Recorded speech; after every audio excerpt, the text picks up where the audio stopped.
साधना जी अपनी बेटी चारू को अचानक शाम को अपने घर आए हुए देखकर पूछती है, अरे चारू बेटा, तू यहाँ अचानक और इस वक्त क्या कर रही है? और तेरे ससुर सुरेंद्र जी घर पर अकेले हैं ना? चारू चिढ़ते हुए बोली, हाँ मैं। और क्या इस वक्त? क्या अब ये मेरा घर नहीं है?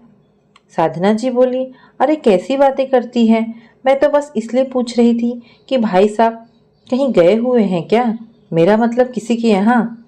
चारू ने गुस्से में अपनी माँ को देखते हुए कहा, गए नहीं थे, मगर मैंने आज सब परेशानी ही खत्म कर दी है। साधना जी बोली, कैसी परेशानी चारू बेटा? चारू के पिता आलोकनाथ जी, जो कि अभी ड्यूटी से लौटे थे, घर में घुसते हुए चिंतित स्वर में बोले, सुरेंद्र भाई साहब ठीक तो है ना? चारू ने दुखी मन से कहा, पापा, बाबूजी ने मुझे बहुत परेशान कर दिया था। बात बात पे मुझे ताने देकर कोसते रहते थे।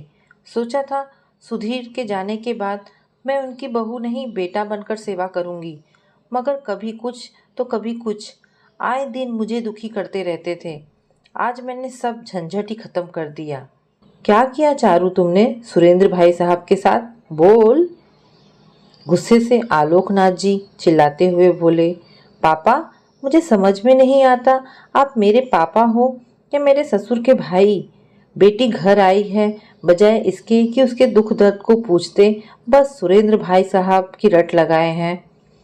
चारू बेटा, आखिर बात क्या है? साधना जी बीच में बोली। चारू की आंखों से आंसू उमड़ आए। वह बोली, माँ, आप जानती हो ना, सुधीर जी के जाने के बाद मैं घर नौकरी के साथ साथ अपने पिता समान ससुर जी की देखभाल भी करती थी, पर जब देखो तब वे मुझे ही ताने देते रहते थे। कल बाबूजी बोले, मेरे दो दोस्त क्या आ गए, तुमसे चाय बनाकर पिलाना भी नहीं हुआ? मैंने कहा, बाबूजी, दूध खत्म हो गया था तो लाने चली गई थी, लेकिन जब दूध लेकर वापस आई तब तक आपके दोस्त चले गए थे। मैंने बस उन्हें बताना चाहा था तो वे मुझ पे ही बिगड़ पड़े और कहने लगे, तुम झूठ बोलती हो, मेरा कोई भी काम करना अब तुम्हें भारी लगता है, इसीलिए बहाने बना देती हो। मेरे पेंशन पर पूरा हक जमाती हो, लेकिन मेरा ख्याल रखना भी तुमसे नहीं हो पाता। इससे तो अच्छा है कि मैं वृद्धाश्रम चला जाता हूँ, वहाँ अच्छे से रहूँगा और अपनी सारी पेंशन अपने ऊपर खर्च करूँगा। माँ, उन्होंने मुझ पर पेंशन का ताना मारा, जितनी उनकी पेंशन आती है उससे कम खर्च है क्या उनका?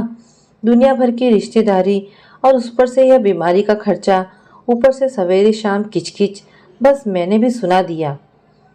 तो वह आग बबूला होकर बोले, तो छोड़ क्यों नहीं देती मुझे किसी वृद्धाश्रम में? इस घर से अच्छी तो मेरी जिंदगी किसी वृद्धाश्रम में रहेगी। माँ पापा, मैं भी अब उनके रोज रोज के तानों से थक चुकी थी, तंग आ गई थी मैंने भी गुस्से में कह दिया था, हाँ चले जाइए। आपको किसने रोका है? आपके जाने से मुझे कुछ तो शांति मिलेगी। बस वे इसी फिराक में थे।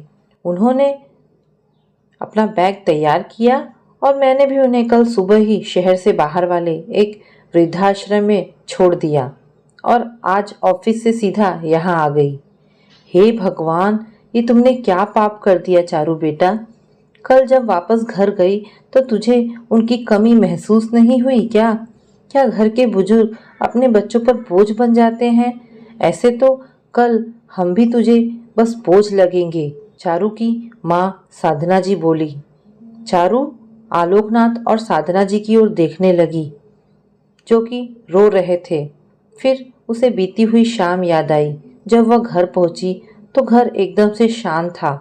जब वह पानी पीने के लिए फ्रिज खोलकर बोतल निकाल रही थी तो बाबूजी की आवाज़ कानों में गूंज रही थी, चारू, एक गिलास पानी मुझे भी दे दे।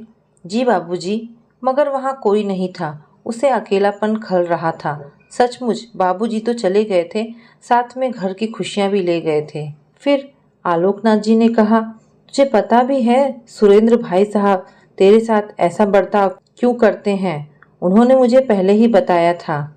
उन्होंने कहा था कि चारू मेरी बेटी नहीं बेटा है, मगर मैं अपने लिए उसकी ज़िंदगी नहीं बर्बाद कर सकता। वो मेरे जीते जी दूसरी शादी नहीं करेगी, साफ साफ मना करेगी। वो मेरे लिए अपनी ज़िंदगी खराब कर रही है। एक पिता होकर अपनी बेटी की जिंदगी को बर्बाद नहीं होने दूंगा। नहीं, मैं अपने लिए अपनी बेटी को ये कुर्बानी नहीं करने दे सकता। आप उसे समझाते क्यों नहीं आलोक जी? मेरी कुछ सुने तब उसे समझाओ ना। वो कहती है कि आप उसकी जिम्मेदारी हैं, तो उसे ही ये जिम्मेदारी उठानी है और शायद इसीलिए वो तुम्हारे साथ ऐसा बर्ताव करते हैं ताकि तुम उनसे परेशान होकर दूसरी शादी कर लो। ये सब सुनकर चारू की आंखों से आंसू बहने लगे। उसने कहा, हे भगवान, ये मुझसे कैसी भूल हो गई। कहते हुए चारू तेजी से अपना पर्स उठाकर बाहर की ओर दौड़ी। वो लगातार दौड़ती रही।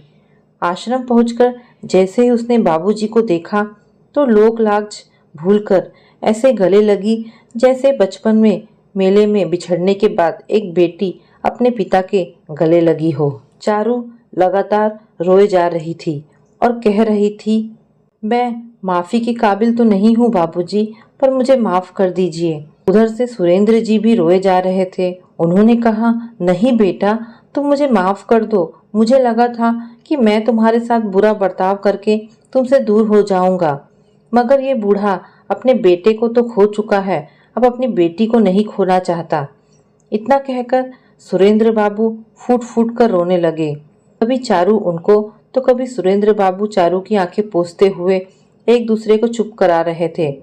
वहीं दूसरी ओर थोड़ी दूर पर खड़े आलोकनाथ जी और साधना जी भी भीगी हुई पलकों को साफ करते हुए मुस्कुरा रहे थे। आलोकनाथ जी ने सुरेंद्र जी को गले लगाकर बोला, आप तो मुझसे बढ़कर पिता का फर्ज निभा रहे हैं। साधना ने चारू को गले लगाया और कहा, बेटी, मुझे तुझ पर गर्व है। तुम बहू और बेटी दोनों की जिम्मेदारी बखूबी निभा रही हो।